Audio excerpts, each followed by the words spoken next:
Panas sekali. Saya Ustaz sama Umi. Umi pegang mic juga udah gemeteran. Aku lagi salting sama cowok. Baik, apa kabarnya semuanya? Kenapa kok nggak makan siang dulu tadi? Udah nggak penting ya, makan nggak penting ya.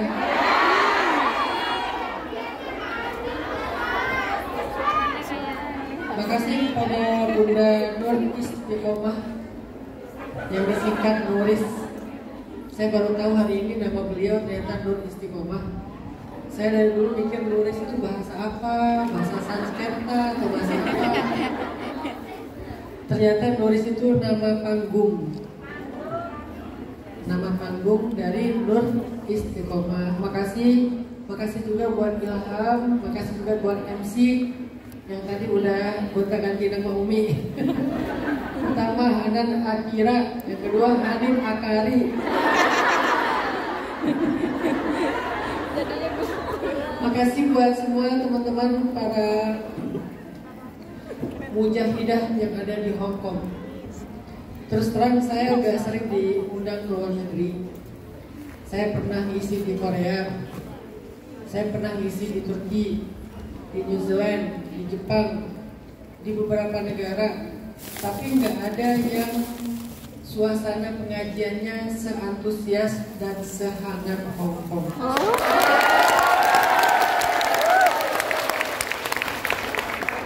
Padahal kalau mau dilihat di tempat lain itu kan ada mahasiswa, ada pekerja perawat, segala macam. Semuanya hebat, tapi nggak ada yang bikin saya ngerasa nyaman seperti ada di antara pejuang. Udah ya Bun, bagian gombal-gombal ini udah dibahas. Next insya Allah Bunda Nuris akan mengisi tausiah di pesantren saya. Udah sering ngaji, Bunda Nuris setiap bulan ketemu kiai, setiap bulan ketemu ulama. Dia udah jadi Ustazah Mamah Nuris. Nanti kita bikin acara di Indonesia namanya Curhat Dong Mamah Nuris. Baik, bismillahirrahmanirrahim. Assalamualaikum warahmatullahi wabarakatuh. Waalaikumsalam warahmatullahi wabarakatuh.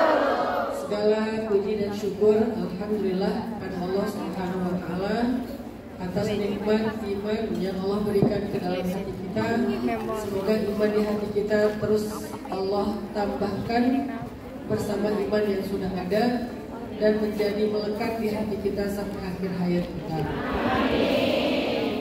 Salawat dan salam Allahumma sholli ala sayyidina Muhammad wa ala alihi wa sahbihi wa man tabi'ahu ila yaumiddin amma ba'd.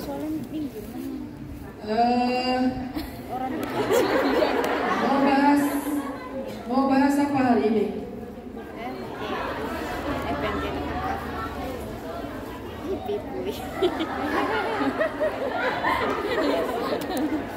Ini yang pakai video ini udah filter belum?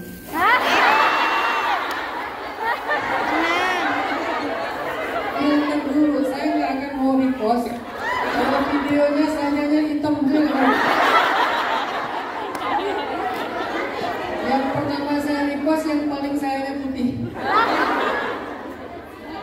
Baik, hari ini kita akan serius ya. Hari ini kita akan mendengarkan tausiah dari Umi Hanin Akira sebetulnya. Cuman karena saya kata Bunda Nuris itu sebagai penglaris. Saya bilang ke Bunda Nuris kalau penglaris itu biasanya di depan toko gini-gini. Jadi saya pengen di depan gini-gini aja, ya ngomong biar Umi Hanin. Tapi kata Umi kayaknya saya harus ngasih mukadimah. Di Ini saya disuruh hari ini, disuruh Bunda Nuris, disuruh Umi, disuruh MC. Jadi saya cuma mau ngasih mukadimah aja. Kalaupun di depan kita itu judulnya adalah mengetuk pintu mantan ya. Apa itu? Mengetuk pintu mantan. Maaf ya, keceplosan. Siapa di sini yang punya mantan? Tuh kan? Kenapa saya ikut angkat? Oke, kita akan bahas. Saya cuma ingin menyampaikan mukadimah tentang mengetuk pintu langit. Apa sih arti dari judul ini? Apa Bunda artinya? Kok tiba-tiba ada judul mengetuk pintu langit ini? Emang ada pintunya ya? Ada ya? Oke, gini. Saya pengen memberi mukadimah dengan sebuah kisah. Jadi ceritanya dulu itu di zaman Nabi ada seorang pedagang yang melakukan perjalanan dagang dari Damaskus ke Madinah. Perdagangan dari Damaskus ke Madinah. Di tengah perjalanan, di tengah jalan, tiba-tiba orang ini dicegat oleh seorang perampok. Hartanya diambil, kemudian dianya mau dibunuh. Lalu dia bilang, biarkanlah saya hidup, lepaskanlah saya, ambil semua harta saya, yang penting saya, biarkan saya hidup. Kata perampok itu, harta kamu saya ambil, tapi kamu mau saya bunuh. Karena dia ngerasa udah gak punya lagi harapan untuk lolos. Dia lihat di sekelilingnya di lembah itu, dia ada di sebuah lembah. Di sekeliling lembah itu dia lihat banyak tengkorak manusia. Ternyata emang itu tempat pembegalan di zaman itu. Kalau sekarang mungkin kelitih ya. Tahu kelitih? Kelitih itu di Jogja tuh yang suka bacok-bacok orang. Tapi kalau kelitih beda sama begal. Kalau begal ngambil harta, kalau kelitih cuman pengen ya ngambil nyawa, cuman pengen nyakitin orang. Akhirnya pedagang ini bilang kepada perampok itu, ya udah kalau gitu beri saya waktu sebentar untuk usolli rakaatain, untuk sholat 2 rakaat. Karena yang dia minta cuma waktu untuk sholat 2 rakaat, perampok ini juga ngerasa kayak ya udahlah nggak terlalu lama. Ya udah if'al ma badalan, ajil kata dia. Ya udah lakukan apa yang kamu mau, tapi jangan lama-lama. Dia pun berwudu. Setelah selesai wudu dia sholat. Selesai sholat dia angkat tangan berdoa. Ini menunjukkan berdoa setelah sholat itu bukan bid'ah. Karena nanti apa yang terjadi ini dia ceritakan kepada Rasul dan Rasulullah tidak menyalahkan dia. Jadi setelah selesai dia sholat dia berdoa. Di dalam doanya dia membaca nama-nama Allah yang mulia, Asmaul Husna, sifat-sifat Allah. Dia baca semuanya dengan bacaan yang panjang. Kemudian terakhir dia katakan ini, ya Mughith, aghithni, ya Mughith, aghithni, ya Mughith, aghithni 3 kali. Tiba-tiba ketika dia selesai membaca ya Mughith, aghithni yang ketiga, maka datanglah seorang laki-laki penunggang kuda memakai pakaian putih, ikat kepala berwarna hijau dan dia membawa hirbah. Hirbah itu kalau bahasa sekarang adalah tombak. Dia datang dengan menunggang kuda yang larinya sangat cepat. Tiba-tiba dengan tongkat itu, dengan tombak itu dia memukul perampok dan perampok itu tersungkur. Kemudian laki-laki itu turun dari kudanya, dia datang kepada pedagang yang tadi sedang berdoa, dia serahkan tongkatnya atau tombaknya, dia katakan, kum faktulhu, bangun ambil tombak ini, bunuhlah perampok itu. Karena perampok itu sudah terkapar, tapi belum mati. Kum faktulhu, sekarang ambil tombak ini, bunuh perampok itu. Kata laki-laki pedagang ini, ma qataltu nafsan qad wa ma tatayyaba nafsi liqatli. Aku nggak pernah bunuh orang dan aku nggak suka bunuh orang, kata dia. Akhirnya diambil lagi tuh tombaknya sama laki-laki ini, dia tancapkanlah di tubuh perampok sehingga perampok itu pun mati seketika. Setelah kejadian ini, pedagang yang tadi masih terduduk, dia bertanya kepada laki-laki penunggang kuda. Dia bilang, "Man an, kamu itu siapa? Kamu siapa? Kok tiba-tiba ada di tengah padang pasir? Kok tiba-tiba nolong saya? Kamu siapa?" Lalu kemudian penunggang kuda ini menjawab, "Ana malakun minas samaa'i tsalitsah." Aku adalah malaikat dari langit ketiga. Ternyata malaikat beneran. Aku adalah malaikat dari langit ketiga yang diutus Allah untuk menolong kamu. Wahai pedagang, wahai fulan, ketika kamu mengucapkan ya mughith, aghithni yang pertama, ternyata langit itu berguncang. Langit berguncang. Kemudian para malaikat penduduk langit mengatakan, amrun hadath, amrun hadath, amrun hadath. Ada kejadian besar, ada kejadian besar, ada kejadian besar. Lalu kamu ucapkan lagi yang kedua, ya mughith, aghithni. Maka terbukalah semua pintu-pintu langit, seolah-olah daun-daun pintu langit itu bergesekan, terbuka semuanya. Lalu ketika engkau mengatakan ya mughith, aghithni yang ketiga, turunlah malaikat Jibril. Kemudian malaikat Jibril berseru, wahai para malaikat, man lihadzal makruh, siapa yang mau menolong laki-laki yang sedang kesusahan ini? Semua malaikat mengangkat tangannya, ana ya Rabb, ya Allah tunjuk saya, ya Allah tunjuk saya. Akhirnya kemudian Allah menunjuk aku, katanya, sehingga turunlah aku untuk menolong kamu dengan perintah Allah Subhanahu wa taala. Dia turun menjelma sebagai laki-laki yang sempurna, mengendarai kuda, membawa tombak, dan dia langsung membunuh perampok tersebut. Sehingga kemudian laki-laki pedagang ini selamat. Dia pun melanjutkan perjalanannya ke Madinah, membawa barang-barang dagangannya yang utuh, nggak ada sedikit pun yang berkurang. Sampai di Madinah dia ketemu dengan Rasulullah dan dia ceritakan kisahnya kepada Rasul. Berarti pedagang ini kalau udah bisa ketemu Rasul namanya sahabat. Berarti ini terjadi di zaman Nabi. Walaupun dia ketemu Nabi cuma sekali, tapi kalau ketemu dengan Nabi sekali walaupun cuma sedetik aja, itu masuk langsung kepada golongan sahabat Nabi. Dia ceritakan kisahnya kepada Nabi. Setelah dia menceritakan kisahnya kepada Nabi, Nabi bilang, ya fulan, wahai pedagang, sesungguhnya engkau telah mengetuk pintu langit dengan nama-nama yang mulia di antara nama-nama Allah. Maka Allah memberikan kepadamu pertolongan dari jalan-jalan yang tidak engkau duga. Nah pertanyaannya, apa yang dibaca oleh laki-laki ini? Kok sampai langit itu terbuka, langit itu berguncang, malaikat semuanya pada heboh. Kalau bahasa sekarang itu tiba-tiba dia trending di langit, tiba-tiba dia viral di langit, tiba-tiba dia masuk ke lambe malaikat. Lambe malaikat itu artinya jadi pembicaraannya para malaikat ya.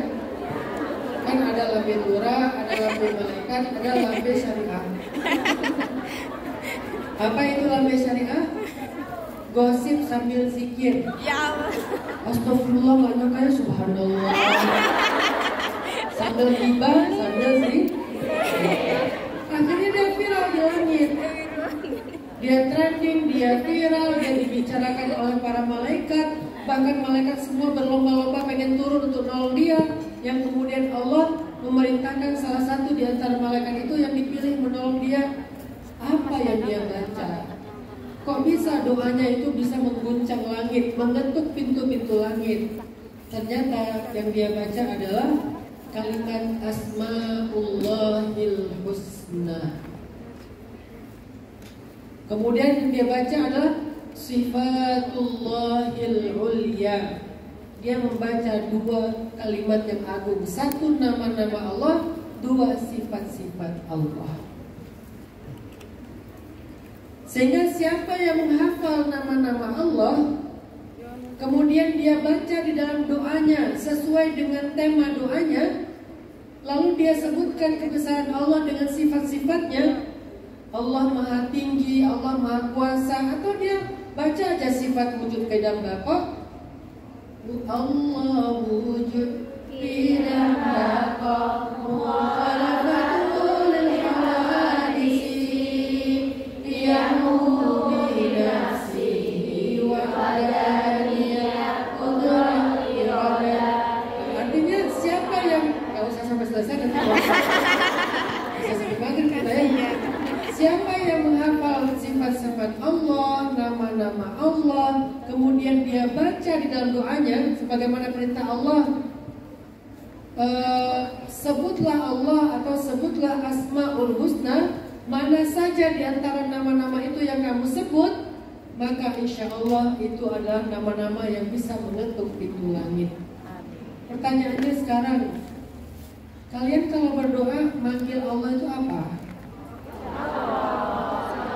Allah. Ya Allah. Apa lagi?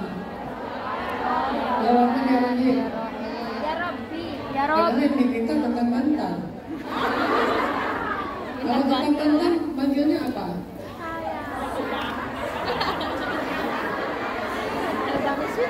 Kan nggak tahu kan? Sama.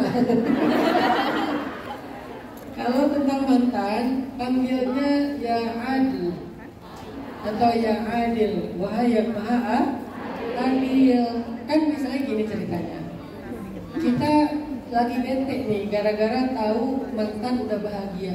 Ada ceritanya Kan banyak tuh yang nanya, Ustaz kenapa ya orang yang menzolimi kita, yang meninggalkan kita, yang pergi pas kita lagi sayang-sayangnya, kan dia statusnya zolim, tapi kok dia hidupnya baik-baik aja, kok dia hidupnya bahagia, kok dia makin sukses, sementara kita kena mental gitu kan. Itu gimana Ustaz? Nah caranya, pertanyaan saya, kenapa dia masih tahu tentang mantan? Katanya udah unfollow, unfriend, ternyata dia ngeliat pakai akun kedua. Pakai akun. Oke, maksudnya gini, kalau kalian mau meminta sesuatu kepada Allah, cobalah minta dengan menyebut nama Allah yang sesuai dengan permintaan kalian. Itu rahasianya. Saya dulu ketika minta anak, ketika saya lagi umrah, saya pengen diberikan keturunan anak perempuan yang nanti saya kasih nama Aisyah. Akhirnya saya minta, ya Wahhab, wahai yang menganugerahkan, wahai pemberi anugerah. Selama saya di depan Ka'bah, pikir saya ya Wahhab, ya Wahhab, ya Wahhab, terus memanggil ya Wahhab. Ketika saya pengen bayar utang, karena saya punya utang karena namanya orang usaha ya, kadang-kadang produksinya kita ketemuan, ya biasalah ketemuan pinjam dulu 100 gitu kan. Gak ada duit nih, pengen bayar utang nih, ya Razzaq, ya Razzaq, ya Razzaq. Ketika saya pengen memperluas jangkauan dakwah saya, pengen bikin tren di Indonesia supaya hijrah itu jadi tren, gimana caranya membuka banyak tempat untuk masuk dakwah? Akhirnya saya panggil ya Fattah, ya Fattah, ya Fattah. Ketika saya butuh diberikan lebih banyak anugerah dan kebaikan oleh Allah, saya panggil ya Karim, ya Karim, ya Karim. Artinya salah satu cara untuk mengetuk pintu langit dan langit itu akan berguncang untuk kita adalah dengan menyebut nama-nama dan sifat-sifat Allah yang mulia. Hasilnya dahsyat. Tapi challenge-nya, kita harus hafal dulu nama-nama ini. Setelah menghafal, kita pahami. Setelah dipahami, dipakai sesuai dengan doanya. Dan memahaminya harus, karena kalau kita memanggil Allah tapi kita nggak paham apa makna dari nama ini, nanti panggilan kita nggak powerful. Saya yakin sekali Allah yang Maha Wahhab. Makanya saya yakin ketika memanggil ya Wahhab, habli dzurriyyatan thayyibah, habli min ladunka waladan sholihan, atau apapun. Ya Allah ya Wahhab, pemberi anak keturunan anugerah, anugerahkanlah untuk saya keturunan, anak solih, anak solihah. Saya paham maksud dari kata-kata ya Wahhab. Rabbana hablana, gitu kan? Hablana dari kata Wahhab. Min azwajina wa dhurriyyatina qurrata a'yun waj'alna lil muttaqina imama. Maka salah satu cara paling gampang mengetuk pintu langit adalah dengan menyebut dan memanggil nama-nama serta sifat-sifat Allah yang mulia. Satu kisah lagi. Mungkin kalian pernah dengar cerita nenek-nenek di zaman Nabi Musa. Pernah dengar kan? Jadi ceritanya ada seorang nenek, dia udah tua, gak punya anak, tapi pengen punya anak. Maka kemudian dia datang kepada Nabi Musa bilang gini, ya Nabi Allah, ya Karim Allah, wahai Nabi yang berbicara dengan Allah, mintalah kepada Allah agar Allah memberi saya anak. Saya belum punya anak, udah tua.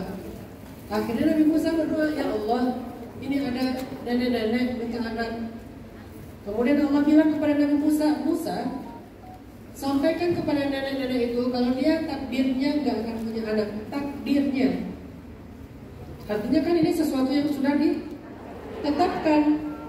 Dia ditetapkan, ditakdirkan gak akan punya anak. Akhirnya Nabi Musa bilang, Nek sabar ya, nenek udah punya takdir dan takdir nenek gak akan punya anak. Oh gitu, ya udah, pulang aja si nenek. Besoknya balik lagi, pas balik lagi minta lagi, ya Nabi Allah, doakan saya punya anak. Kata Musa, kan udah kemarin, siapa tahu sekarang bisa. Ya Allah, nenek yang kemarin ya Allah, minta anak sama kayak kemarin. Kata Allah, Musa, katakan ke dia takdirnya gak akan punya anak. Nek, kata saya juga, sama tentu. Tapi Nabi Musa kan bukan orang Sunda ya. Jadi kayak aksennya gak gitu sih, itu aksen saya. Iya tuh. Nek, sabar, nenek gak akan punya anak, itu udah takdir nenek, terima aja gitu. Oh gitu, ya pulang. Besoknya balik lagi. Nenek yang kemarin, ya kenapa Nek minta anak? Loh kan kemarin udah 2 kali, siapa tahu hari ini bisa. Akhirnya Nabi Musa, ya Allah, kita bersih.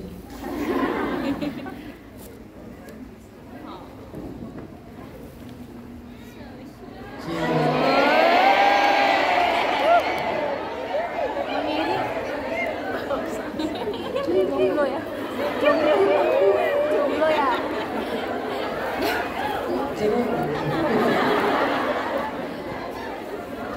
Sampai di mana tadi? Nenek Bersin. Nenek bersin. Cerita sebenarnya sampai mana? punya anak. Oh iya, Nabi Musa doakan saya punya keturunan. Kan kemarin udah, siapa tahu hari ini bisa. Ya Allah, kata Nabi Musa, ini nenek yang kemarin lagi, dan dia minta sesuatu yang sama. Kata Allah, Musa, sampaikan ke dia, takdirnya gak akan punya anak. Akhirnya Musa bilang, Nek, saya harus ngomong gimana ya? Kan nenek takdirnya gak akan punya anak. Ya udah, terima aja. Oh ya udah, pulang aja. Pulang gak balik-balik lagi dalam waktu beberapa lama. Tiba-tiba setelah sekian lama datang-datang bawa bayi. Datang-datang si nenek teh bawa bayi. Ditanya sama Nabi Musa, ini nenek yang dulu kan? Iya. Ini siapa? Ini bayi saya, anak saya. Agak lain.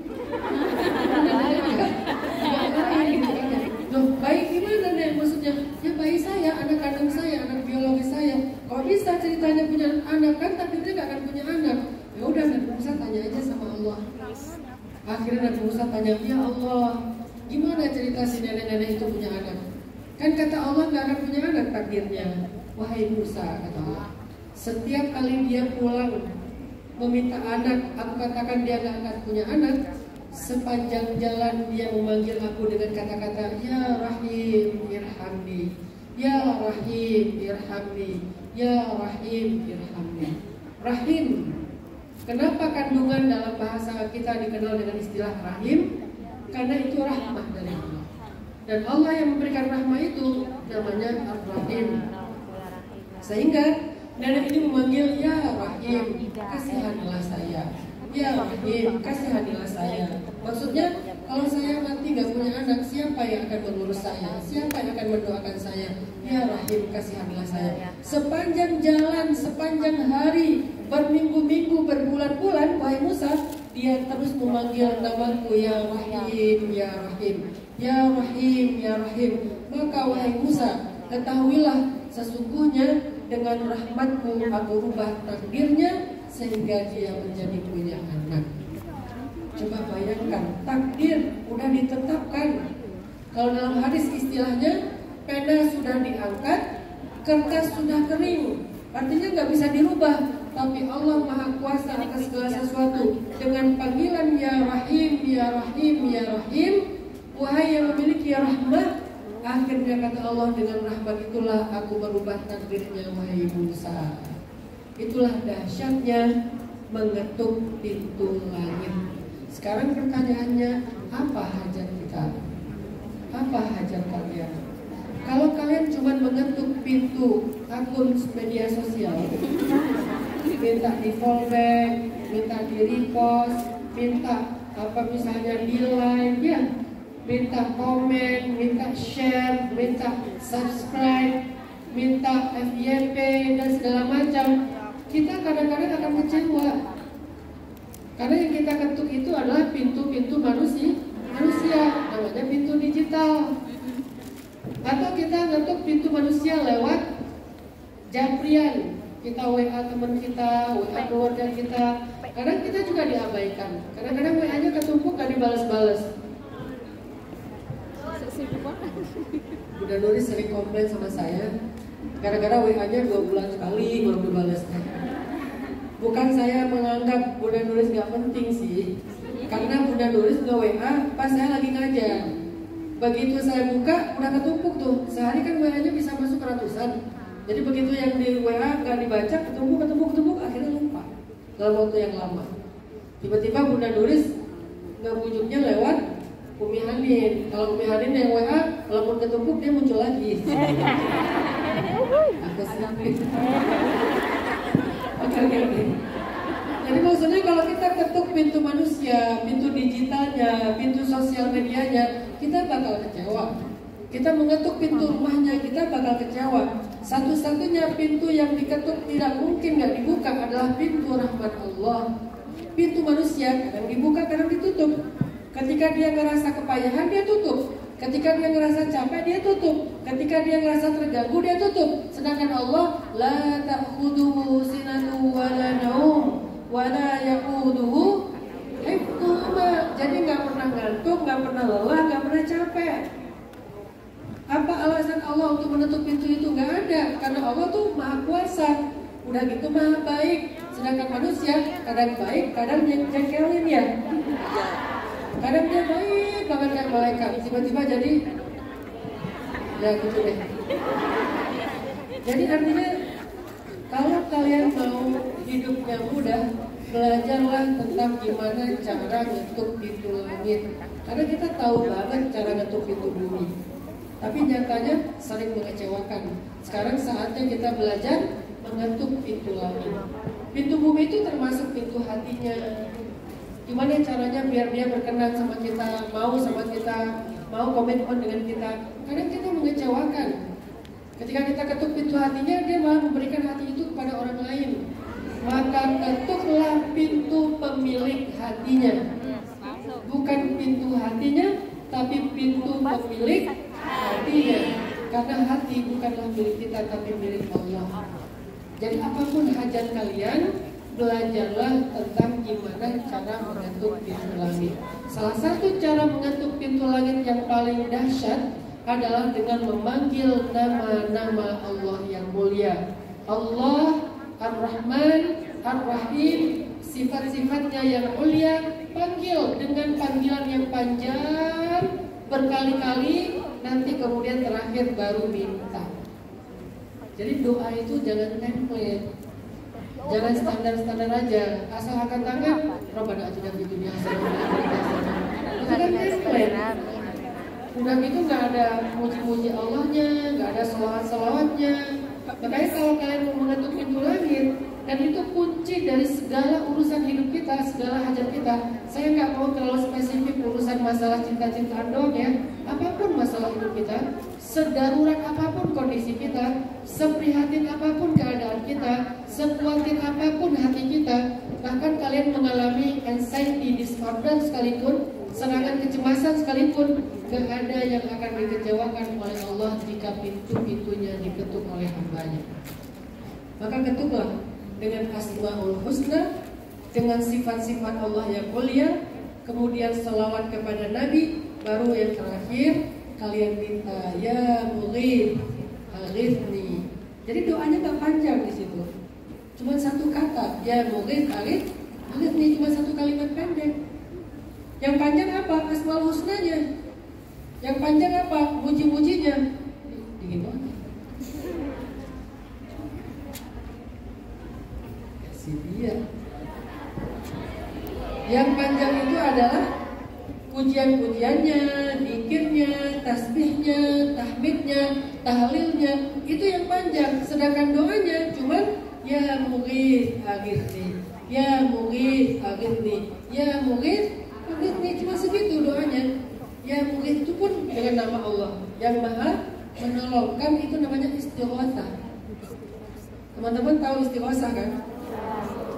Apa arti istighosah? Sering dengar istighosah tapi nggak tahu artinya kan? Sehingga kalau dibilang-bilang semua orang kita bingung. Oh ya. Padahal istighosah itu adalah perintah Allah yang ada di Al-Quran, ada di hadis, ada di dalam kisah-kisah orang salih. Di dalam Al-Quran surah Al-Anfal Allah berfirman, "Il tastaghithuna rabbakum," ketika kalian beristighosah kepada Tuhan kalian. Di dalam hadis kita baca, "Ya Hayyu ya Qayyum bi rahmatika astaghith," dengan Engkau ya Allah, dengan rahmat-Mu aku istighosah.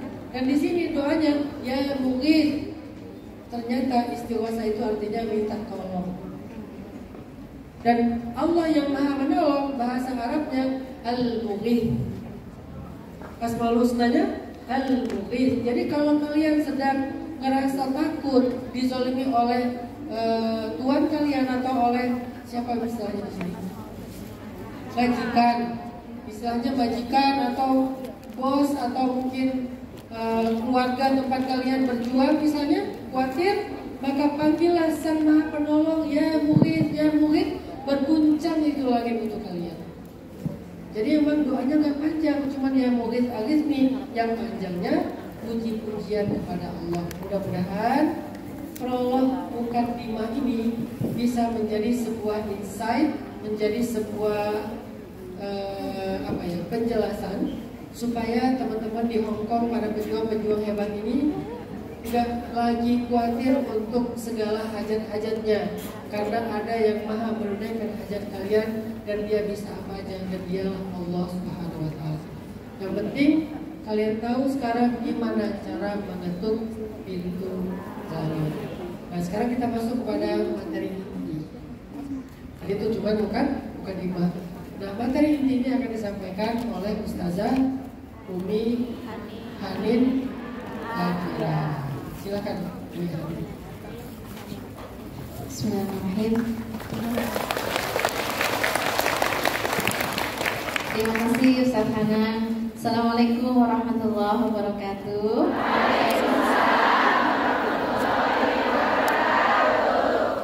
Izinkan aku mengucapkan I love you. Boleh satu orang. Oh, Masya Allah, thank you. Terima kasih. Oke, Masya Allah.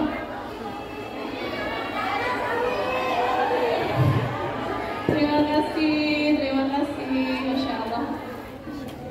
Alhamdulillah, mungkin aku pribadi gak kenal satu-satu ya, tapi insya Allah kamu gak pernah jadi orang asing buat aku.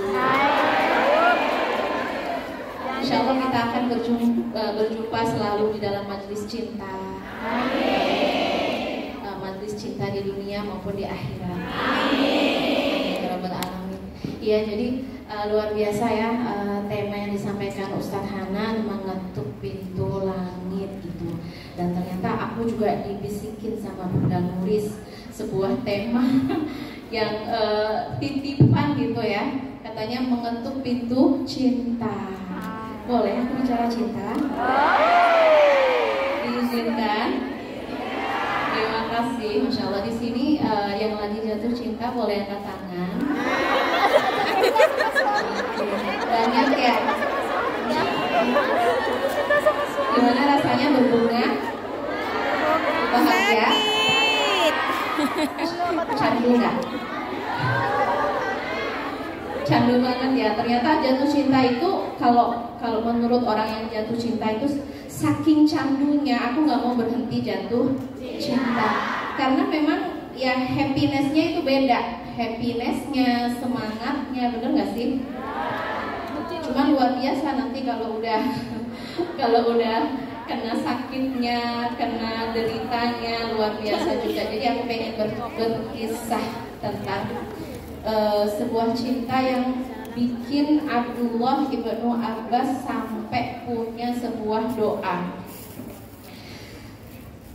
Pada waktu sore hari di padang Arafah di hari ke-9 Yom Tasi' min Dzul Hijjah ba'dal asr asyiyatan, di sore hari Abdullah bin Abbas sedang berdoa, bermunajat karena ini adalah hari agung, hari mulia, hari besar, hari berdoa, hari di mana Allah membanggakan para jamaah yang berkumpul di padang Arafah. Tiba-tiba didatangkan seorang pemuda dengan penampakan yang sangat menyedihkan.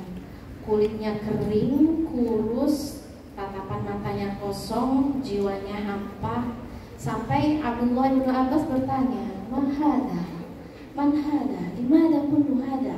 Kepo banget Abdullah bin Abbas. Ya bena'am Rasulullah, wahai sepupu Rasulullah sallallahu alaihi wasallam. Dia adalah pemuda yang dulunya sangat ganteng, bersinar, bercahaya, namun dia saat ini sakit berat. Nastashfi, makanya kami datang supaya engkau pulihkan, supaya engkau sembuhkan, supaya engkau kembalikan lagi kondisi yang dia begitu bersinar sekarang menjadi pemuda yang sangat kehilangan cahayanya, sampai dia kurus, kering gitu. Mahada, ketika ditanya mada bika, ada apa denganmu, dia nggak ngejawab, dengan mata kosong. Terus ditanya lagi, apa yang bisa aku lakukan biar kamu kayak ngerasa didengar, dimengerti, ya kan? Takutnya mungkin kondisi seperti ini nggak semua orang mau ngedengerin, nggak semua orang mau understanding, mau ngerti gitu.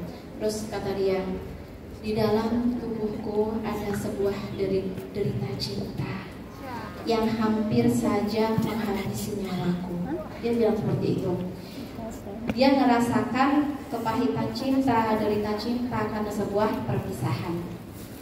Terus gak lama, beberapa saat setelah dia komentar seperti itu, badannya bergetar, dia berteriak, dan nyawanya meninggalkan jasadnya. Dia mati dalam kondisi apakah syahid cinta, apakah apa ini ya, Allahu a'lam, kita nggak tahu, kita nggak boleh juga kita ngejudging gitu ya. Makanya ngelihat kondisi seperti ini, Abdullah bin Abbas sampai Allah berdoa ya, karena kan ngeri ya, ini sakit apa, ini jenis penyakit apa, kok bisa sebuah penyakit sampai bisa mengambil nyawa seseorang. Apakah dia lebay, apakah dia bucin, apakah dia, maaf ya, ini kalau bahasa kita adalah tolol banget sih, masa karena cinta dia mati gitu. Tapi kita sebagai orang yang menyaksikan orang yang sakit kayak gitu ya, kita jangan sampai mencaci, mencela, nyinyir. Jadi contohlah dari sikap Abdullah ibnu Abbas. Kalau melihat kondisi seperti itu, cepat-cepatlah kita berdoa, Allahumma inni a'udzubika minal ishqi. Ya Allah, jauhkan aku dari musibah cinta, derita cinta, brutalnya rasa rindu, ya, kepedihan cinta, perihnya cinta, karena itu real, gak semua orang ngerasain, makanya ya biasa aja gitu, yang tidak merasakan. Bahkan Al-Busiri, sahib Burdah, seorang penulis syair cinta, tapi cintanya ini untuk Rasulullah karena dia fakih tentang cinta dan dia mendengar kisah cinta, mendengar banyak sekali kisah cinta, dan dia mengatakan, aku meminta maaf untuk kalian wahai para penyinyir, jangan coba-coba nyinyirin orang yang lagi jatuh cinta, karena jika kalian merasakan derita yang sama, kalian merasakan kepahitan yang sama, kalian gak akan pernah menjadi seorang tukang nyinyir, ya kan? Jadinya jangan pernah kalian julid, nyinyir dan ngebaperin orang yang sedang jatuh cinta. Oke, Masya Allah. Jadi memang kondisi orang jatuh cinta itu secara umum ya. Ini contoh cowok, yang cewek siapa? Zulaiha. Zulaiha itu perempuan cantik, sudah ada suami, dia punya posisi, dia seorang tokoh perempuan ya di negerinya ya. Tapi ketika dia jatuh cinta, apa yang terjadi? Dia kehilangan akalnya, dia kehilangan maksudnya ya dia nggak lagi memikirkan tentang status dia, nggak lagi memikirkan apapun, yang penting jatuh cinta, karena katanya orang jatuh cinta itu beneran udah jadi batu. Dia itu aslinya pelit banget. Tuh, gak apa-apa, yang penting aku dia complicated, sadar gak sih? Sadar sih, bener, dia complicated, tapi udah aku udah jatuh cinta. Tahu nggak? Dia itu misalnya ya main belakang, iya sih, tapi aku udah jatuh cinta. Pokoknya semua yang kita ucapkan kayak udah mental. Begitu kondisi orang yang jatuh cinta. Makanya kalau para perempuan di zaman Zulaiha ya, mereka nyebut Zulaiha apa coba? Qad syaghafaha hubba. Dia benar-benar telah tertutup akalnya, tertutup jiwanya, tertutup. Yang dia tahu hanya Yusuf ya. Yang dia ingat hanya Yusuf. Memori dia, kenangannya, pikirannya, ilusinya, imajinasinya, pagi siang malam, semuanya hanya tentang Yusuf. Karena memang kalau orang jatuh cinta ini yang kena adalah pikiran. Coba teman-teman yang sedang jatuh cinta, apa kabar sholatnya? Apa kabar sholatnya? Apakah full bisa fokus atau kamu kembali lagi kepada si dia? Apa kabar pagi siang malamnya? Ya pagi siang malam dia kepikiran, ngapain aja dia kepikiran. Jadi kayak benar-benar orang jatuh cinta ini butuh sebuah healing ya, sebuah kayak kesadaran gimana ini untuk kembali lagi, karena nggak fitrah perempuan atau fitrah siapapun, kita itu fokus kepada Allah Subhanahu wa Ta'ala. Tapi ketika kita sudah berubah fokus ya, ini sudah nggak fitrah lagi. Nah ini kita belajar tentang self control ya, kita ingat lagi tentang self integrity, self love, self respect. Kalau kita kehilangan 4 hal ini ketika kita jatuh cinta, maka kita akan bernasib seperti orang-orang yang ya mungkin inna sholati wa nusuki wa mahyaya wa mamati lil habib, untuk kekasih aku. Jadi pikiran dia sholatku, nusukku, kehidupan aku, pagi siang malamku hanya untuk orang yang aku cintai.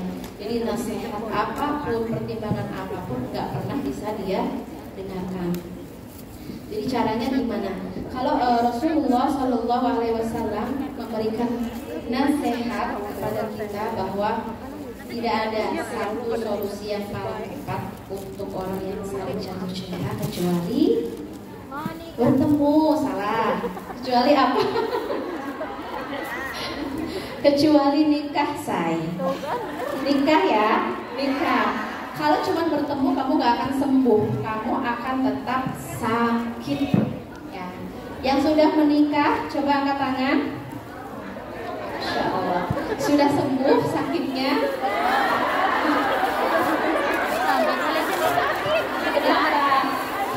Sudah. ketemu lagi. Yes, benar banget. Karena orang yang saling jatuh cinta itu dia bisa melampaui apapun ya, dengan kalimat, dengan pikiran kita meskipun jauhan secara fisik, tapi secara emosi, secara jiwa kita selalu ingin bertaut, selalu ingin berjumpa, selalu ingin ketemu. Nah ini bagus kalau sudah halal. Apa kabar kalau masih cinta terlarang? Ya kan? Apa kabar kalau masih cinta yang haram? Ini pasti sulit banget. Makanya self control. Jadi observe. Jadi orang jatuh cinta itu kalau kita nggak pandai observe, nggak pandai observe itu meneliti diri aku. Kenapa aku jatuh cinta? Awalnya ini apa? Ada yang bilang, Umi, aku nggak tahu. Aku jatuh cinta ini kenapa? Jatuh cinta ini dari Allah kah? Dari iblis kah? Dari siapa coba jatuh cinta itu? Iblis. Karena banyak yang tanya, oke aku nggak tahu, padahal aku jarang ketemu sama dia, tapi kenapa aku tiba-tiba jatuh cinta? Biasanya jatuh cinta itu ya memang ada awalnya, nggak mungkin kita ujuk-ujuk jatuh cinta gitu. Itu berawal dari mata. Jadi please, biar kamu nggak kena penyakit cinta, nggak. Ya karena katanya love is infectious. Jadi cinta itu infeksi. Kamu sedang terinfeksi. Kenapa aku bisa terinfeksi? Karena maaf, kamu belum belajar tentang Ghodul Basar. Jadi infeksinya awalnya dari mana? Dari mata saya. Jadi tahu ya sekarang kenapa kita terinfeksi cinta. Awalnya adalah dari mata kita yang tidak kita jaga. Dan kenapa sih ini ada kaitan apa dengan mengetuk pintu langit? Pintu langit itu bisa kita ketuk dan terbuka dengan baik ketika kita tidak punya hijab, tidak punya penutup, tidak punya kotoran-kotoran, polutan-polutan. Karena kayak cinta yang sifatnya hawa nafsu itu adalah polutan yang mempersulit kehidupan kita sehingga kita sulit untuk mengetuk pintu langit. Jadi sekarang udah tahu infeksi awal dari mana? Mata. Setelah terinfeksi mata kita, masuklah ke pikiran. Udah kan? Berimajinasi, masuk ke perasaan. Setelah masuk perasaan, action. Umi, aku kangen brutal. Baik. Cek nggak ya? Kepoin nggak ya? Chattingan nggak ya? Karena aku kangen banget sama suara dia. Kangen banget gitu ya. Kangen banget. Pokoknya asal ngeliat wajahnya aja aku udah mood, aku udah happy banget gitu. Ini gimana? Jadi kalau kamu nggak punya pertahanan, kamu akan semakin terinfeksi, sakit kamu makin parah. Jadi kamu gimana? Kamu mau healing, artinya mau memproses sebuah penyembuhan kah? Atau sebaliknya kamu semakin terinfeksi? Karena kalau sudah terinfeksi tadi ujungnya sampai penderitaan mental, penderitaan emosional, penderitaan fisik itu dirasain semua. Cuman gara-gara infeksi mata. Makanya kalau Rasulullah SAW mengajarkan ya bahwa Ghodul Basar ini salah satu kunci kita berjumpa dengan Allah. Salah satu kunci kita ma'iyatullah, punya kebersamaan dengan Allah. Semakin kita menjaga pandangan kita, menjaga hasrat kita, menjaga gejolak yang kita miliki, maka insya Allah yang menjaga Allah maka dia akan dijaga. Ihfadillah, Allah yahfaduka. Ihfad al-basar, Allah yahfaduka. Ihfad al-afkar, Allah yahfaduka. Jadi ini kuncinya adalah menjaga. Oke, jadi kita harus benar observe. Kenapa awalnya aku terinfeksi gara-gara nggak Ghodul Basar. Setelah itu, kenapa aku kangen? Karena aku nganggur. Misalnya ya, nganggur kita hari ini kurang zikrullah. Salah satu yang diajarkan oleh Ustadz Hanan tadi ya, mengetuk pintu langit dengan berbagai cara. Di antaranya adalah Asma'ul Husna, membaca nama-nama Allah yang indah. Maka kita bisa shifting ya dari memuja hamba ya kan, kayak orang jatuh cinta kan kita puja terus ya, semua dari ujung atas sampai bawah itu kita puja, topinya, stylenya, senyumnya, gitu kan.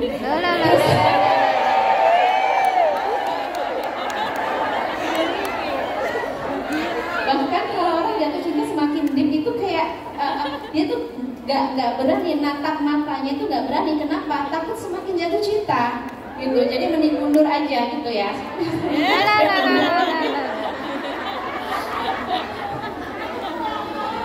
Nah, ini harus kita observe. Ini apa penyebab? Kalau kita perturutkan ya, oh saya punya kebiasaan ngelamun, saya punya kebiasaan gabut, saya nggak menghormati waktu sholat, nggak menghormati waktu zikir, nggak menghormati waktu berdoa, ya semuanya aku pakai untuk gabut, dan kita hanya berteman dengan pikiran, khayalan, memori indah dengan dia ya, dan itu semua yang bikin kita semakin terinfeksi, semakin sakit. Ya.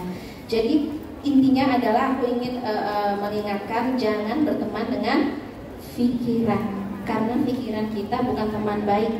Pikiran kita sering membawa kita kepada halu, imajinasi, atau bahkan, Umi, aku sedih.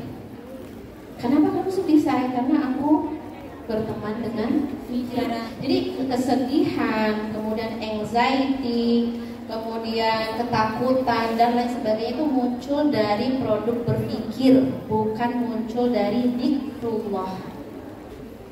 Jadi gimana Umi kalau aku kangen brutal? Oke, tahan tangan, jangan pencet apapun. Oke, aku punya cinta dan Allah punya aturan. Aku punya cinta dan Allah yang punya masa depan. Untuk apa semua kangen ini kalau ujungnya adalah perpisahan?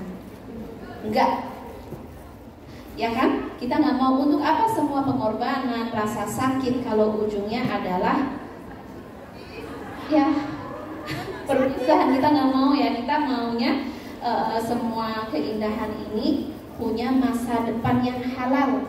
Kita nggak ingin hanya angan-angan yang isinya hanya yang isinya hanya cinta yang terlarang ya.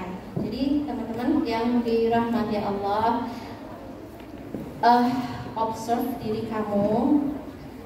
Biasanya kenapa muncul kangen? Itu pasti kita paham. Kenapa aku kangen? Karena kamu kurang zikir. Ya.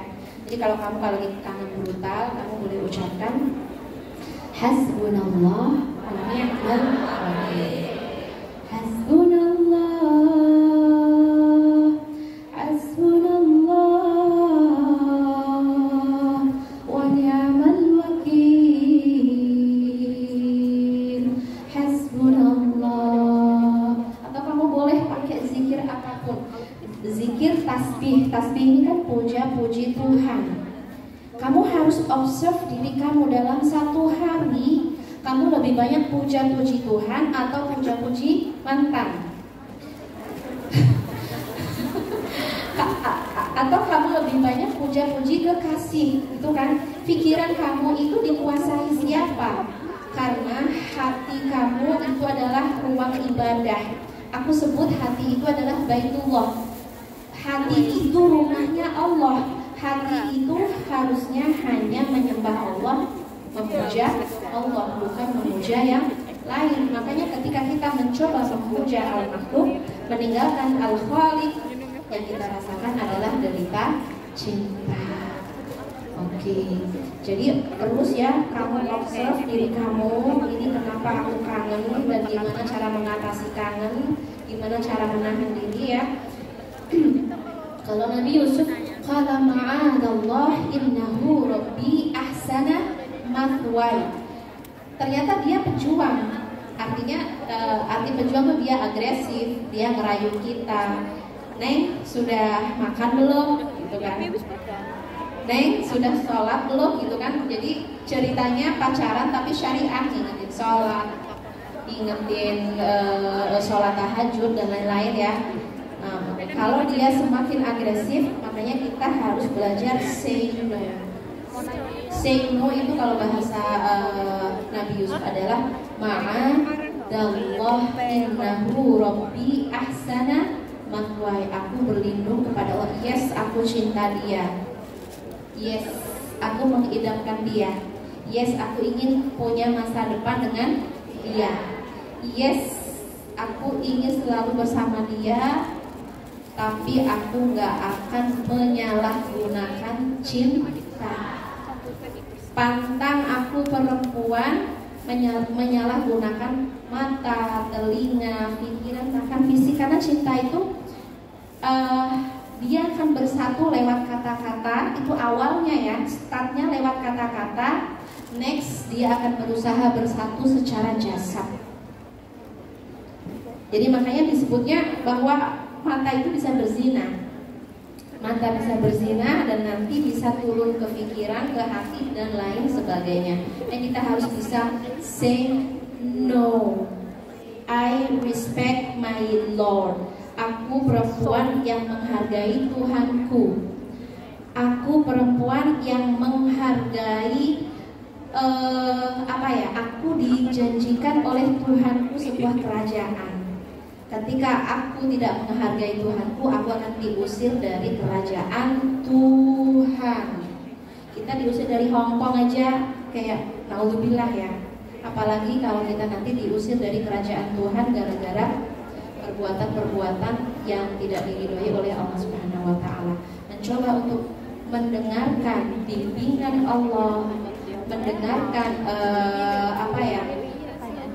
mendengarkan bimbingan, melihat hidayah dari Allah supaya kita bergerak bukan karena hawa nafsu, tapi kita bergerak karena bimbingan dari Allah Subhanahu wa taala.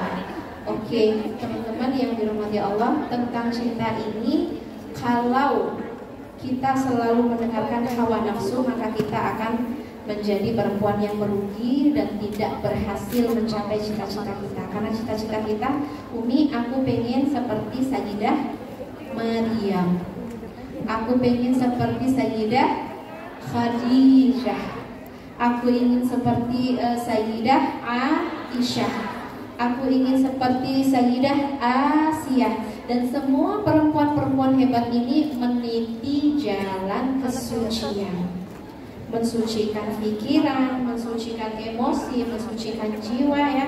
Innallaha astafaki wa tahharaki wastafaki ala nisa'il alamin. Sesungguhnya ketika kamu jatuh cinta, Allah bukan ingin membuatmu masuk ke neraka, tapi justru Allah ingin meningkatkan derajat kamu. Perempuan terpilih jatuh cinta tapi tetap menjaga kesucian, jatuh cinta tapi tetap bisa menghormati Tuhannya, menghargai Allah, menghargai aturan-aturan Allah SWT. Karena memang cinta ini sesuatu yang rasa yang nggak bisa kita bendung, tapi kita bisa ngebendung action kita. Kita bisa say no untuk hal-hal yang haram. Oke, innallaha astafaki wa tahharaki wastafaki ala nisa'il alamin. Cita-citaku menjadi perempuan pilihan Tuhan. Kita belajar mensucikan semuanya ya, supaya ya benar-benar kalau kita nggak punya role model, kita akan mengikuti semua keinginan kita tanpa ada filter, tanpa ada saringan apapun gitu. Jadi untuk teman-teman yang ini udah banyak banget ya pertanyaan-pertanyaan, entah seputar cinta atau entah seputar apapun. Kenapa ini penting menjadi pembahasan? Jadi kita nggak bisa naik ke atas, ngedapetin derajat tertinggi, bahkan bisa mengetuk pintu langit ketika kita masih berada di dalam hijab tadi ya. Kita nggak bisa menembus pintu langit. Oke. Kayaknya kita mulai ya untuk bacain pertanyaan-pertanyaan dari teman-teman. Ada berapa ini, banyak banget. Maka dimulai Ustadz Hanan.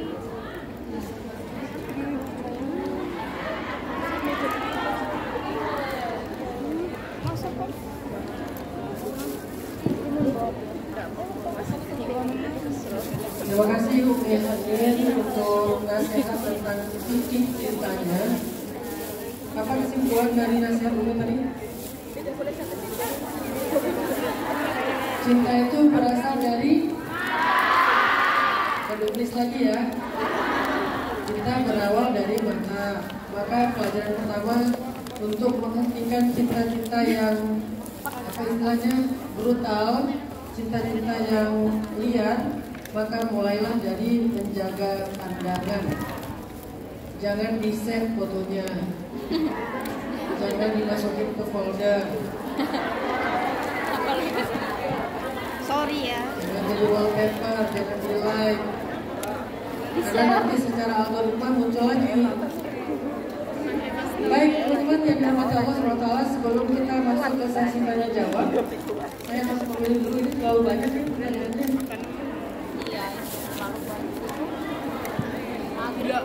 Mungkin saya akan hanya memilih beberapa saja dan akan saya coba kumpulkan sesuai dengan temanya, karena ini ada sekitar 10 penanya ngomongnya curhatnya tentang suami. Jadi mungkin dari 10 ini jadi satu karena hampir mirip, terus nanti yang lain sesuai tema. Tapi sebelumnya saya pengen ngajak teman-teman sekalian untuk sama-sama kita seperti kata Bunda Nuris tadi ya.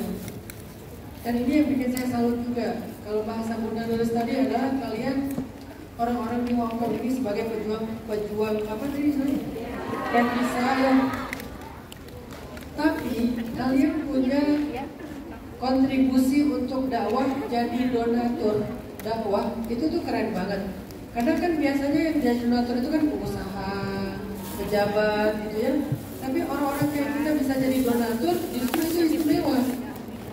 Berarti Allah Subhanahu wa taala memberikan taufik sehingga kalian punya saham amal jariah.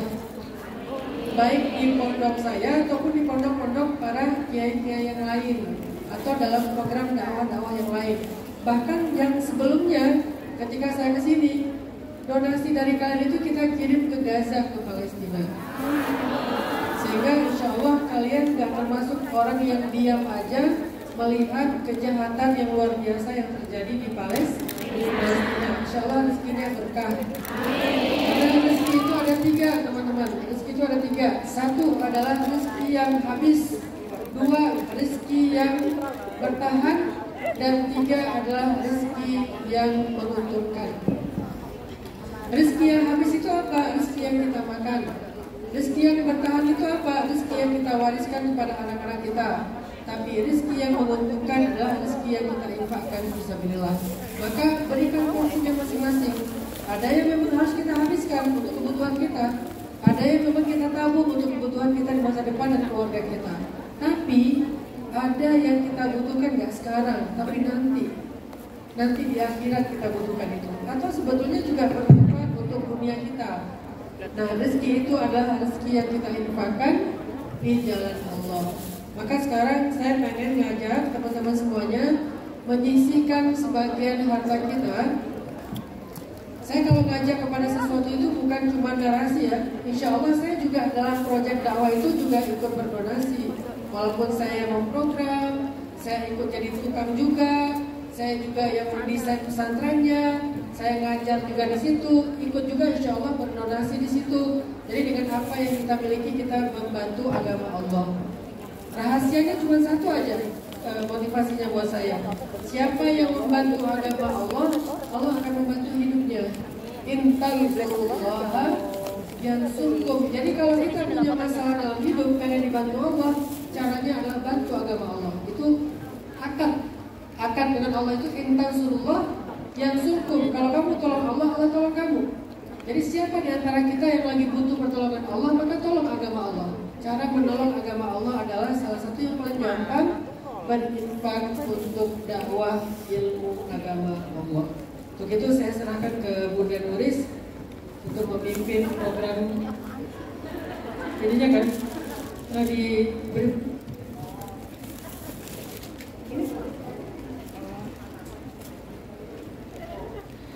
Alhamdulillah, sesuai dengan maturnya Ustaz tadi, ikhlas ngomong boten.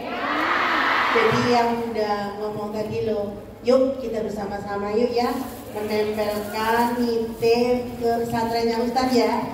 Berikan yang terbaik serempak ya, kami selawatan Bismillahirrahmanirrahim. Allahumma sholli ala Muhammad. Sallallahu ala Muhammad. Sallallahu alaihi wasallam. Baik teman-teman sekalian, alhamdulillah sambil kita menunggu Bunda Doris foto-foto.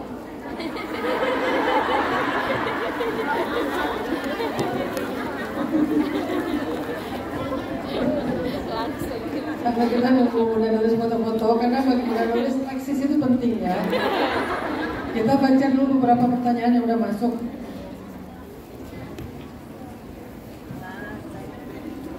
Ini ada 3 tema, tema orang tua, tema suami, tema bosan hidup.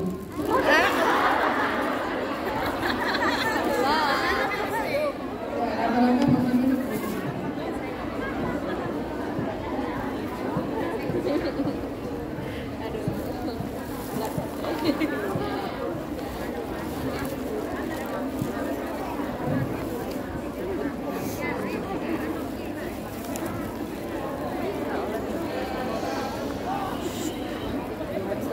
Apa definisi bahagia menurut Ustaz?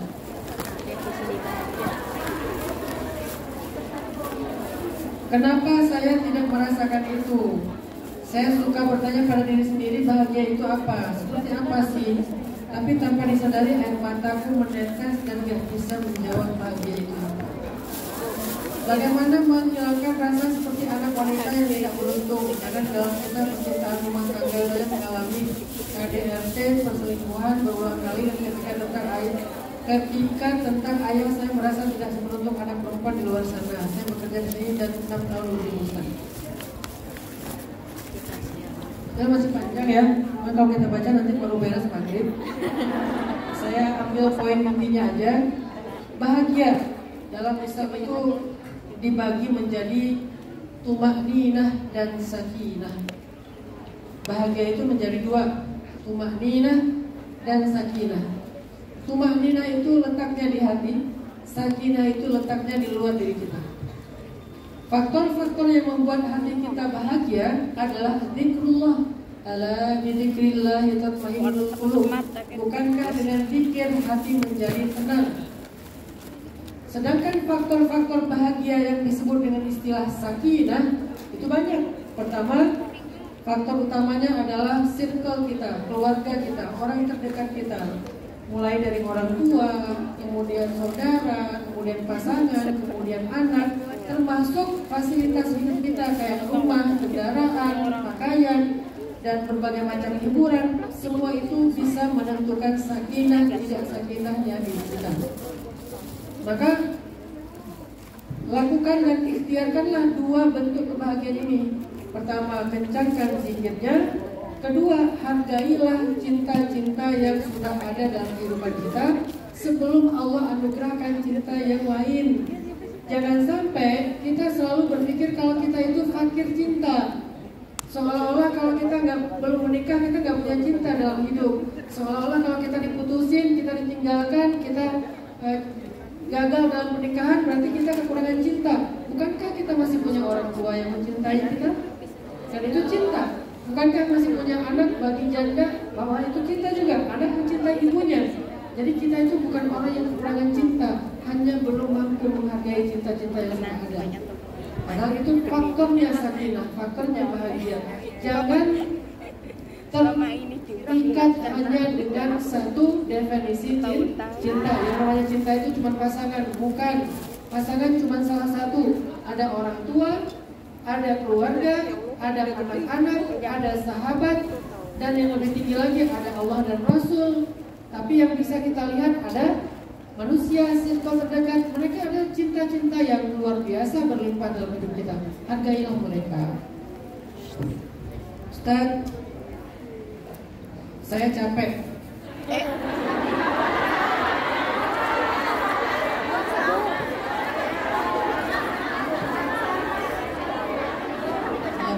Kalau capek pijar. Ada dua capek. Capek zahir, capek batin. Kalau capek zahir tidurnya di kasur. Kalau capek batinnya tidurlah di atas sajadah. Ngerti maksud saya? Ustaz, saya lelah. Sama. Yang tadi capek, yang ini lelah. Sama. Saya lelah kehabisan energi. Energi apa? Sampai gak mau ketemu siapa-siapa. Gampang, me time. Me time itu adalah sunnah Nabi. Dalam bahasa Arab, me time itu disebut dengan uzlah, disebut dengan tahannus, disebut dengan i'tikaf, dan puncaknya disebut dengan al-unsu billah. Semua itu me time. Yang paling ringan uzlah. Bisa naik gunung Uhud. Ada gunung apa di sini?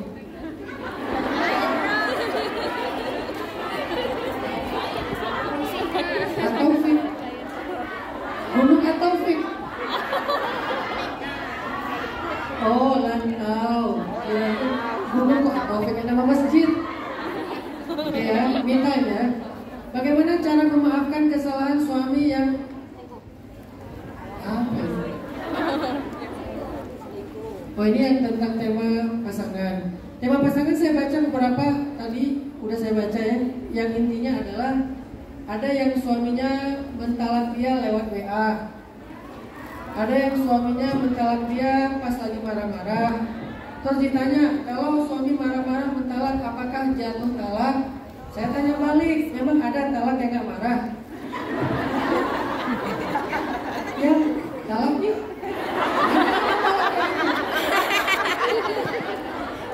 Aku pengen deh talak kamu. Talak di mana-mana mas, marah. Jadi talak yang tidak marah yang tidak menjatuhkan talak itu adalah marah yang sampai kehilangan akal. Kalau masih bisa ngitung 1 sama dengan 11, berarti masih berakal. Jadi itu nggak masalah. Terus talak lewat WA itu sama dengan talak lewat surat. WA itu kan surat digital. Kalau dulu nggak ada WA, adanya surat, maka jatuh talak. Kalau benar-benar niatnya untuk talak.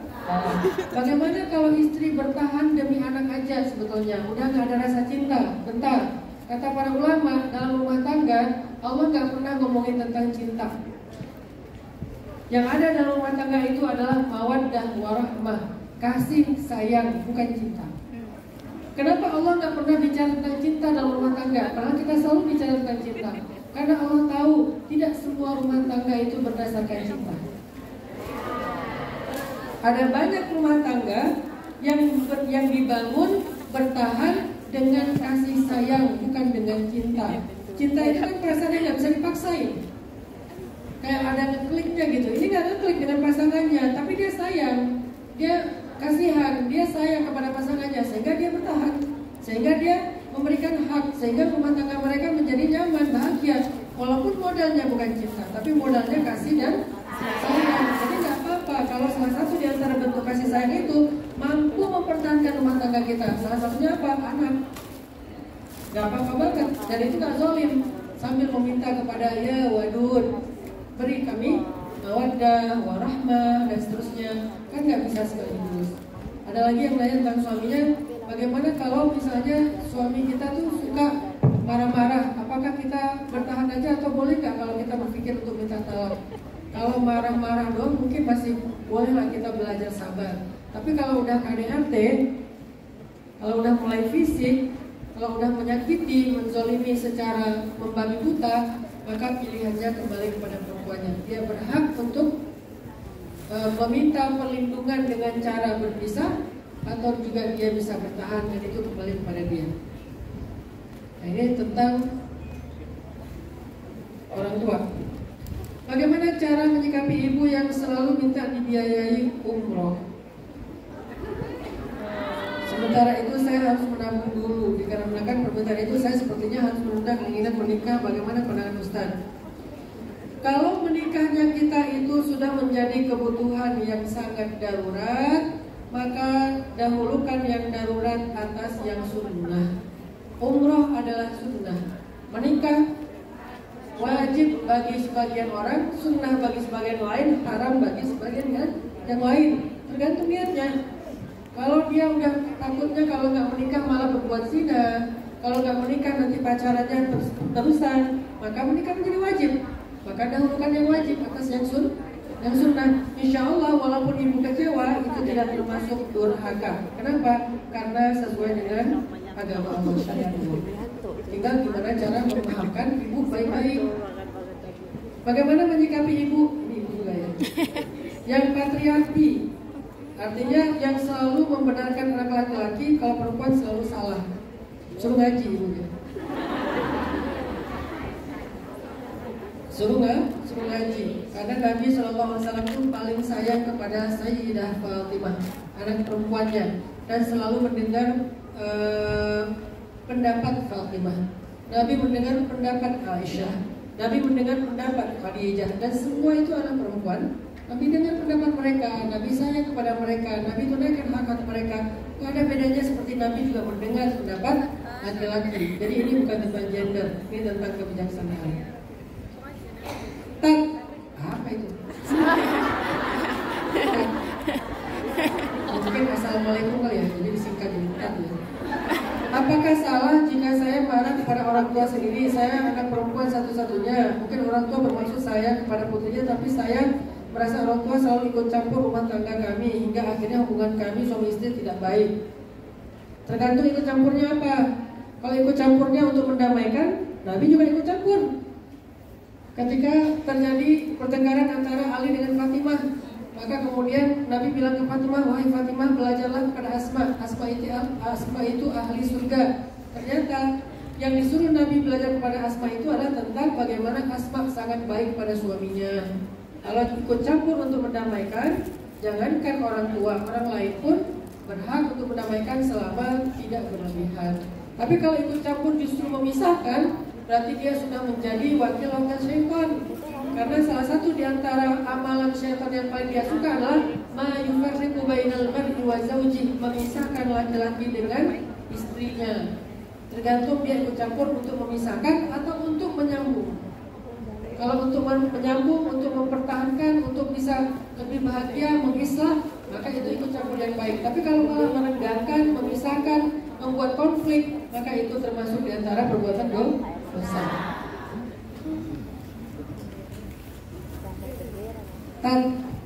Lagi ya.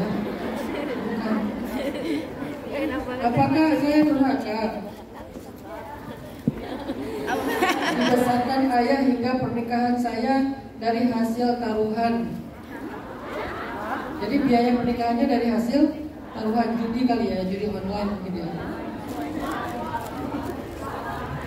Terus saat ini di rumah saya diolok-olok dan dibanding-bandingkan dengan anak orang lain. Sekarang saya bekerja di sini, orang tua meminta saya pulang karena bapak tidak sanggup merawat ibu. Jika saya pulang, bagaimana dengan masa depan saya dan keluarga baru saya?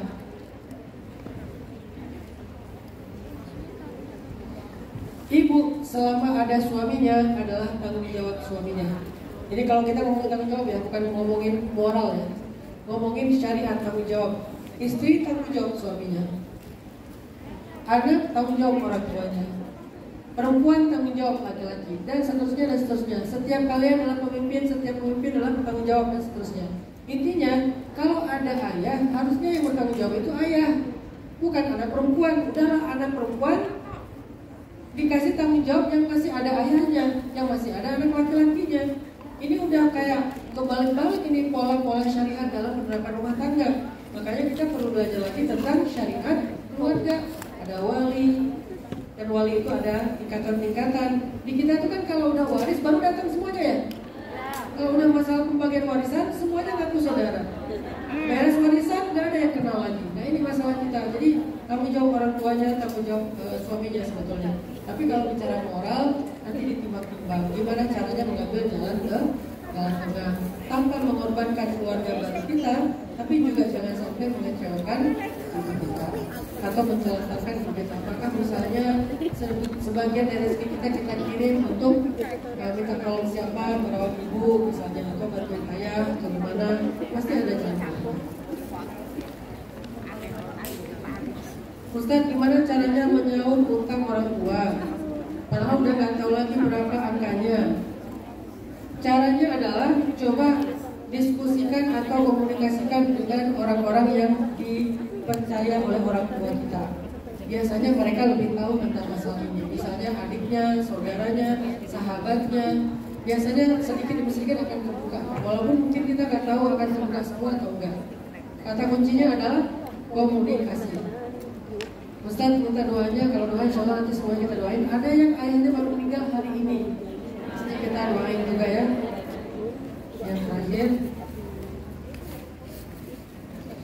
Ustaz, saya ingin menyempurnakan agama dengan menikah, tapi saya trauma, takut bertemu dengan pria yang berbahaya. Saya berusaha tidak pacaran, tapi saya sering dikira tidak laku. Gimana ya caranya ya Ustaz? Apa obat trauma? Obat trauma itu adalah belajar tawakal. Karena orang yang trauma itu secara definisi adalah takut jika sesuatu terjadi lagi yang pernah terjadi masa lalu. Itu kan trauma kan? Jadi dia takut tentang masa depan, tentang hal-hal yang pernah terjadi di masa lalu. Nah, gimana cara mengatasi rasa takut tentang hal-hal yang belum terjadi ini? Belajar tawakal kepada Allah. Dan tawakal itu dalam banget pemaknaannya. Tapi hakikat dari tawakal itu adalah titipkan masa depan kita kepada Allah, biar Allah yang mengatur seperti apa yang terbaik untuk kita. Makin kuat tawakal kita, sifat kita, iktimat kita di dalam hati kepada Allah, bergantungnya kita kepada Allah dalam hati, insya Allah semakin berkurang porsi trauma di dalam hati kita. Saya juga orang yang pernah trauma, walaupun dalam urusan yang berbeda, misalnya tentang finansial, tentang bisnis, segala macam. Tapi apa yang bikin saya berani mencoba lagi? Karena saya serahkan masa depan saya kepada Allah. Biar Allah yang mempertemukan saya dengan orang yang lebih amanah. Kalau di masa lalu saya pernah ketemu dengan orang yang khianat. Jadi makin kuat tawakal, insya Allah makin berkurang rasa traumanya. Saya kira demikian. Sebetulnya masih banyak banget, mohon maaf ya, dan semuanya bisa dibaca karena keterbatasan waktu kita. Tapi yang paling penting hari ini, saya nggak mau teman-teman pulang hanya membawa video, apalagi videonya nggak diedit langsung diposting. Saya pengen kalian pulang setelah ini edit bagus-bagus, filternya yang banyak. Bukan itu yang mau disampaikan. Saya ingin kalian pulang dengan membawa hikmah-hikmah, karena itu yang paling mahal. Berapapun kita bayar, kalau kita dapat hikmah, maka itu jadi worth it. Tapi kalau kita gratis sekalipun, kalau nggak dapat hikmah, maka majelis itu jadi sia-sia. Nah, hikmah pertama yang ingin saya simpulkan, kalau kita ingin hidupnya mudah, maka cobalah jangan cuma mengetuk pintu bumi, ketuklah pintu langit. Pintu bumi sering mengecewakan kita. Kita ketuk pintu akun orang lain, kita ketuk pintu nomor telepon orang lain, kita ketuk pintu rumah orang lain. Kadang dibuka, kadang ditutup, kadang malah diblok, kadang malah di-reject. Itulah pintu-pintu bumi, gak selalu menerima kita. Tapi ketuklah juga pintu langit yang pasti selalu menerima dan terbuka untuk kita. Seberapa pendosa pun kita, itu kerennya. Kalau di bumi, kalau kita nyaman buat dia buka. Kalau kita pernah nyakitin dia atau mungkin kita nggak baik bagi dia, nggak akan dibuka. Langit, seberapapun pendosanya kita pasti dibuka asalkan kita ketuk. Itu yang pertama. Kalau ingin mudah dalam hidup, mulailah fokus untuk tentang bagaimana mengetuk pintu langit. Yang kedua, gimana caranya biar langit itu berguncang ketika kita ketuk? Ketuklah pintu langit bukan dengan tangan, tapi dengan lisan yang berzikir, memanggil nama-nama dan sifat-sifat Allah yang mulia. Semakin banyak nama yang kita panggil, semakin berulang nama itu kita sebutkan, sifat itu kita agungkan, semakin powerful ketukan kita di langit. Banyak, berulang, dan terus-terusan makin berguncang langit itu dengan ketukan dikit kita. Yang ketiga, gimana caranya untuk bisa mengetuk pintu langit? Cara yang ketiga adalah dengan membaca nama Allah sesuai dengan apa yang kita harapkan. Jadi bukan cuma zikir, tapi panggil namanya sesuai dengan doanya. Kalau doanya tentang cinta, ya Wadud. Kalau doanya tentang rezeki, ya Razzaq. Kalau doanya tentang anugerah, ya Wahhab. Kalau doanya tentang kemudahan-kemudahan, ya Qadir misalnya. Kalau doanya tentang kasih sayang, ya Rahman, ya Rahim. Apapun panggil dengan nama sesuai dengan doa yang kita baca. Yang terakhir, hikmah dari Umi Hanin tadi adalah ternyata cinta itu bisa menjadi sesuatu yang mematikan. Maka doa yang diajarkan oleh Sayyidina Abdullah ibnu Abbas, Allahumma inni a'udzubika minal khubuthi wal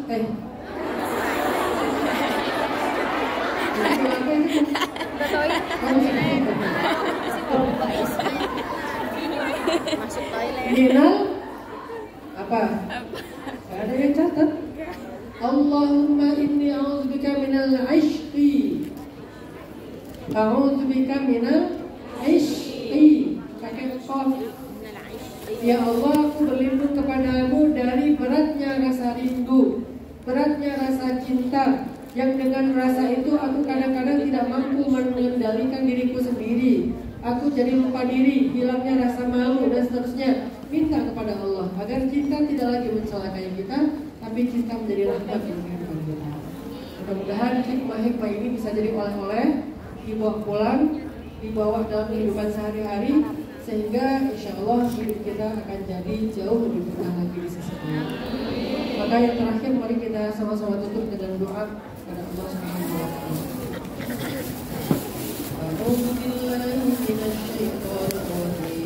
Bismillahirrahmanirrahim. Allahumma lakal hamdu 'adada khalqik wa lakal hamdu zinata 'arshik wa lakal hamdu midada kalimatik wa lakal hamdu ya habibana hatta tarda wa lakal hamdu idza radit wa lakal hamdu ba'da ar-ridha. اللهم إنا نسألك بأننا نشهد أنك أنت الله لا إله إلا أنت الأحد الصمد لم يلد ولم يولد ولم يكن له كفوا أحد. اللهم صل على سيدنا محمد في الأولين وصل على سيدنا محمد في الآخرين وصل على سيدنا محمد في الملأ الأعلى إلى يوم الدين. Duhai Allah, ampunkanlah dosa-dosa kami selama ini ya Allah. Kami sadar dosa-dosa itulah yang telah mencabut keberkahan dari hidup kami. Karena dosa-dosa itulah kami tidak lagi mudah untuk merasakan nikmatnya khusyuk di dalam ibadah kami. Karena dosa itulah tercabutlah cahaya dari wajah kami. Karena dosa itulah orang-orang solih menjauh dari kehidupan kami. Karena dosa itulah harta kami tidak lagi menjadi kebaikan bagi kami. Karena dosa itulah kami semakin jauh dari sajadah dan rumah-Mu. Karena dosa itulah hati kami menjadi tidak tenang, keluarga kami tidak lagi tentram.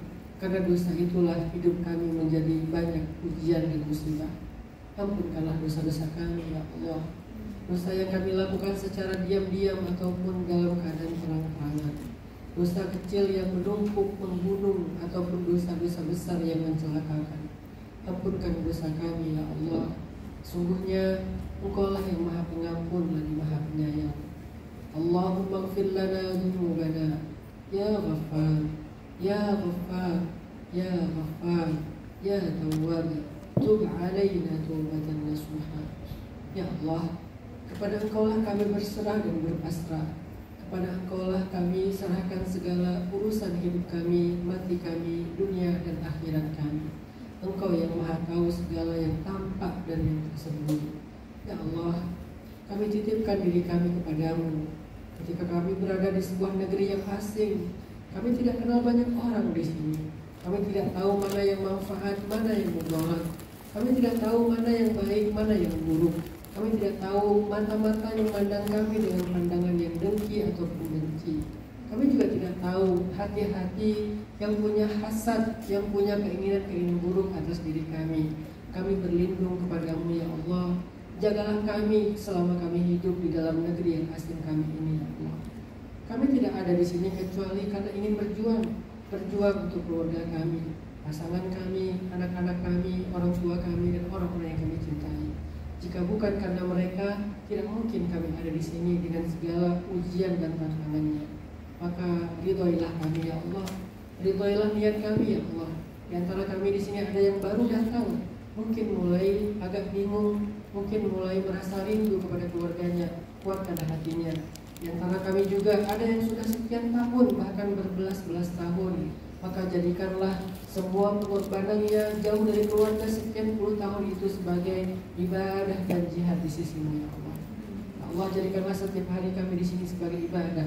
Walaupun kami tidak melakukan ruku dan sujud, tetapi perjuangan kami menafkahi keluarga kami semoga menjadi nilai ibadah di sisimu ya Allah.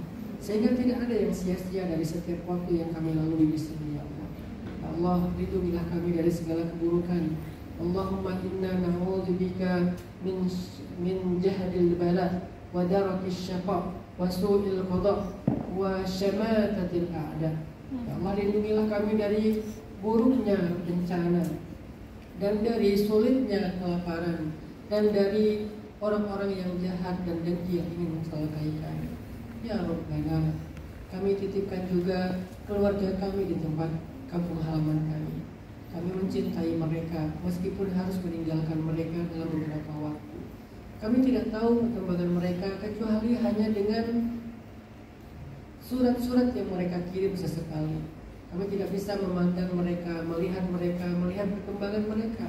Jika di antara kami ada anak yang masih kecil, kami tidak mendengar tangisan mereka di malam hari. Kami tidak mendengar manjanya mereka. Kami tidak bisa melihat perkembangan mereka tumbuh yang tiba-tiba mereka sekarang sudah menjadi anak yang besar. Maka ya Allah, kami titipkan kepada Engkau anak-anak kami, keluarga kami, orang tua kami, orang-orang yang kami cintai. Engkau yang sebaik-baik yang memandang, yang merawat, yang menjaga, yang mengatur, yang menafkahi, yang memelihara hamba-hambanya. Maka kami titipkan keluarga kami kepadamu. Kami yakin pemeliharaanmu lebih baik daripada kami. Ketika Engkau ada di sisi mereka, itu lebih baik daripada kami ada di sisi mereka. Engkau yang maha selalu menjaga apa yang dititipkan kepadamu. Jagalah keluarga kami ya Allah. Jauhkanlah mereka dari segala keburukan. Jadikanlah anak-anak kami anak yang soleh-solehah, anak-anak yang mendirikan sholat, anak-anak yang membaca Al-Quran, anak-anak yang mau belajar agama dan belajar dunia, sehingga menjadi anak-anak yang sukses berprestasi, berbakti kepada orang tua. Allah, jangan biarkan pengorbanan kami ini sia-sia. Balaslah perjuangan kami ini dengan kebaikan-kebaikan yang ada dalam keluarga kami, dunia dan akhirat. Ya Allah, jika di antara keluarga kami ada yang sedang sakit, maka sembuhkanlah. Engkaulah Asy-Syafi. Jika ada di antara keluarga kami yang telah wafat, ampunkanlah dosanya, terimalah amal solehnya, lapangkanlah kuburnya, angkatlah derajatnya. Ya Allah, jika di antara kami ada yang sedang Engkau beri ujian dan masalah, selesaikanlah masalahnya, bukakanlah jalan keluar untuknya dengan cara-cara yang ajaib, kabulkanlah permintaannya dan harapannya, tunaikanlah hajat-hajatnya. Ya Allah, ya Rabbana, hiburlah kesedihan-kesedihan kami, karena kami jauh dari keluarga. Tidak ada yang bisa menghibur kami selain Engkau. Engkau yang paling tahu perasaan kami, hati kami, gundah kami, dalam keadaan sedih kami. Engkau yang paling mengerti. Hiburlah kami dengan cara-Mu ya Allah. Hiburlah kami dengan iman, hiburlah kami dengan zikir dan ibadah, hiburlah kami dengan rahmat dari-Mu dan anugerah. Rabbana, sembuhkanlah luka kami, luka zahir kami yang menganga, atau luka batin kami yang tersimpan terlalu dalam dalam hati kami. Sembuhkanlah ya Allah. Jangan biarkan kami termasuk orang yang berputus asa dari rahmat-Mu, apalagi menyerah dan tidak mau lagi berikhtiar. Rabbana atina fid dunya hasanah wa fil akhirati hasanah wa qina adzabannar. Walhamdulillahirabbil alamin. Al-Fatihah.